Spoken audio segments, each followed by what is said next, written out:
When we read the Bible, it is clear that God did many miracles, such as parting the Red Sea, walking on water, and even raising the dead. But does God do those same miracles today? That's coming up next on The Beat.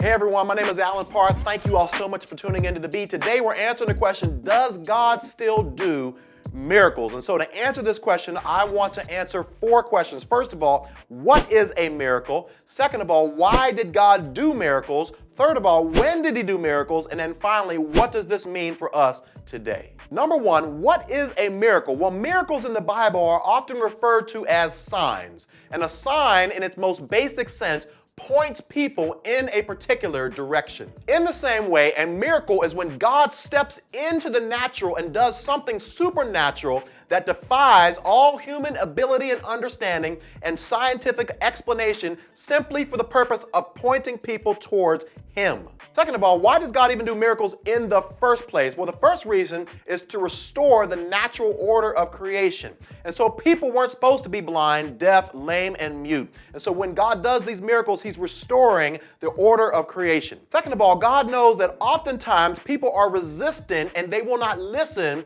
to a message that is new and unfamiliar. So what he would do is that he would empower certain individuals to do miracles. And the idea was that if this man can do a miracle that we know only God can do, well, then that means that his message must be credible and we should listen to him. This leads me into the third question, which is, when did God do miracles? Well, contrary to popular belief, there were only specific times in history where there was an outpouring of God's miracles. And each time there was a group of people who were resistant to hearing the message. And so God had to empower someone to do these miracles so that the people would then listen to the message. The first period of time was with Moses, and we know that the Egyptians did not want to listen to Moses, and even the Israelites, who he was supposed to lead out of Egyptian slavery, they didn't want to listen to him. And so Moses goes to God and says, hey, what if they do not believe my message? And God's response to him was, hey, don't worry about that, because I'm going to empower you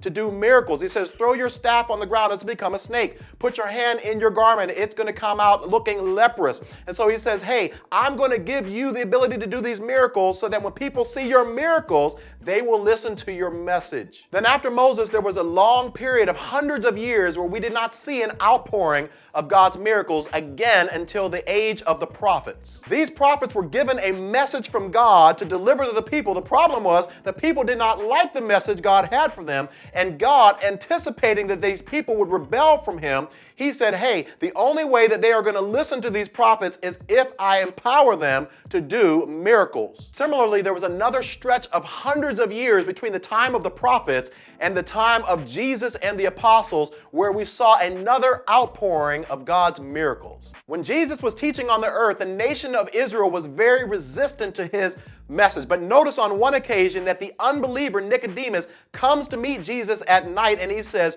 we know that you have been sent by God to teach us, because the miraculous signs are evidence that God is with you. The Apostle Paul, speaking of himself to the Corinthian church, says that when I was with you, I gave you proof that I was an apostle. Why? Because I did many signs, miracles, and wonders among you. Finally, what does this mean for us today? Number 1, we shouldn't look for miracles or signs from God as proof of his existence. First of all, we know from history that God has done many miracles in the past, and that has not helped prove to people that God exists. Second of all, Jesus himself scolded his generation and says this evil generation is one that always looks for a sign. Jesus warns us that simply seeing a miracle or a sign does not guarantee that this person is sent from God. He says that in the last days, many false prophets and many false messiahs will come, doing signs and wonders to deceive even the elect. Finally, we should always avoid 2 extremes. Every time we see a miracle, we should not assume that it is from God, but also we shouldn't go to the other extreme and say God does not do miracles or God can't do miracles anymore,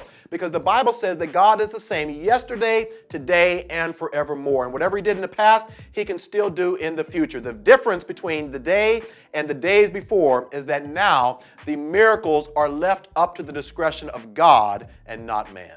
I would love to hear your thoughts on this controversial issue, so leave them in the comment section below. Thank you all so much for watching. I'll see you next time on The Beat.